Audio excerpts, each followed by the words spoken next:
Hey everybody, it's Wallguy coming back with another audio commentary.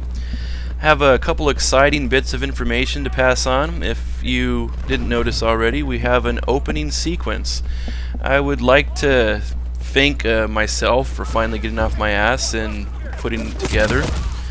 The idea behind this opening sequence now will be to take bits of gameplay from videos that weren't quite good enough to put up in their entirety, but had exciting moments that were worth showing. So now we can put those moments right there in the opening and add a little music for fun, and I hope you enjoy it. The next bit of exciting news is that starting with this video and going forward, Meowth and I will be uploading all of our gameplay videos in 1080p. Now, we didn't do that in the past because of certain technical issues that came up.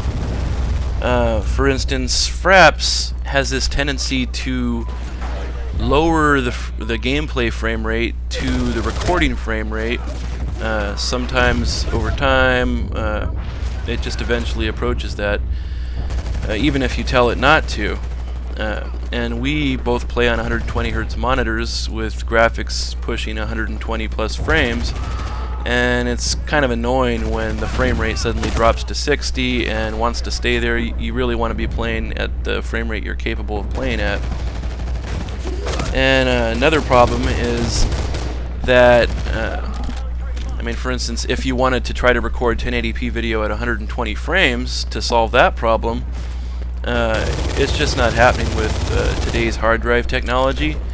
You might get 70 to 90 frames, but it's not going to get anywhere near 120, so you're still running into a problem of the frame rate going way down, matching what your hard drive can do, and it's just an annoying bottleneck that affects gameplay in a serious way. Everything's choppy, and when things aren't smooth, it's just a mess, and of course you get yourself into trouble. A lot of dying, stupid stuff like that that messes up the whole point of recording the gameplay in the first place.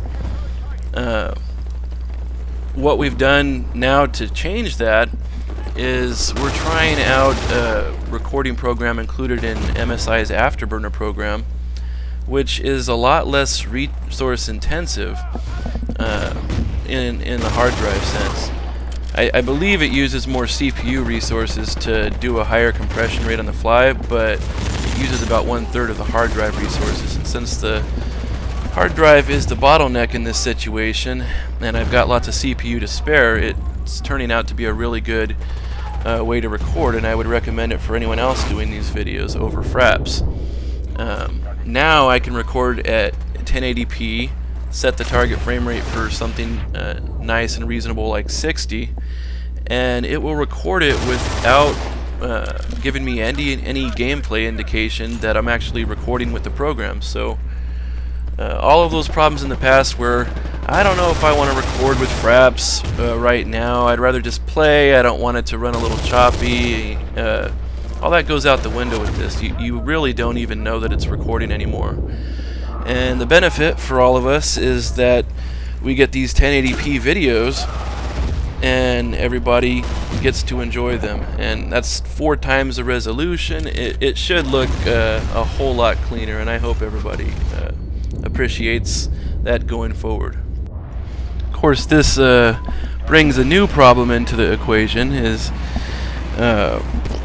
Meowth has his tiny hard drive, and he can only record so much video on there. I'm guessing maybe 5 or 6 at one time will fit on his current tiny hard drive. So we may have to get him a proper man-sized hard drive in the future. But we'll do our best to record as much as we can so we can get more gameplay up. Another thing I wanted to talk about was part of the reason why I haven't been uploading very much since September, maybe around the time the Battlefield 3 beta came out. See, I had an SLI configuration, if you watched my hardware video, And in general, I really liked the way the setup worked. It was great for Rainbow Six Lockdown. But something you find if you're an SLI owner is that it's not always ideal in every scenario. For instance, Medal of Honor and Battlefield 3 have some issues where it doesn't really run clean all the time. For example, in Medal of Honor, I've found with certain drivers, some more than others, the frame rate will periodically and randomly drop to like 45 frames per second. We're not talking smooth 45 frames per second. We're talking a really jerky, erratic 45 frames per second that feels more like 10 or 15 frames per second. And as you can imagine, that's really distracting and difficult to deal with when you're trying to play online competitive game like this at an elite level. So that was really frustrating. It started popping up in the drivers that released around the Battlefield 3 beta, and to play the Battlefield 3 beta, they wanted you to use more recent drivers because it ran a lot better with the newer drivers. It was optimized for it and whatnot. But at the same time, those new drivers that worked great for Battlefield caused trouble for Medal of Honor. And so I kind of had to choose, do I play Battlefield 3? Do I play Medal of Honor? Do I switch back and forth between the drivers every time I want to like play the other game? It was really tedious and annoying. And so I played Battlefield 3 for about a month pretty intensely, mostly flying. And eventually came back to Medal of Honor after I got it out of my system. And but still, I like to be able to go back and forth between the games, and there was never really a perfect solution for Medal of Honor anyway. It just doesn't like SLI. I don't know if you guys are familiar with microstutter, but it's basically the frame rate coming at uneven intervals and causing kind of a jitteriness, even at super high frame rates. And that also made it difficult to play, like even without the huge frame drops I mentioned before.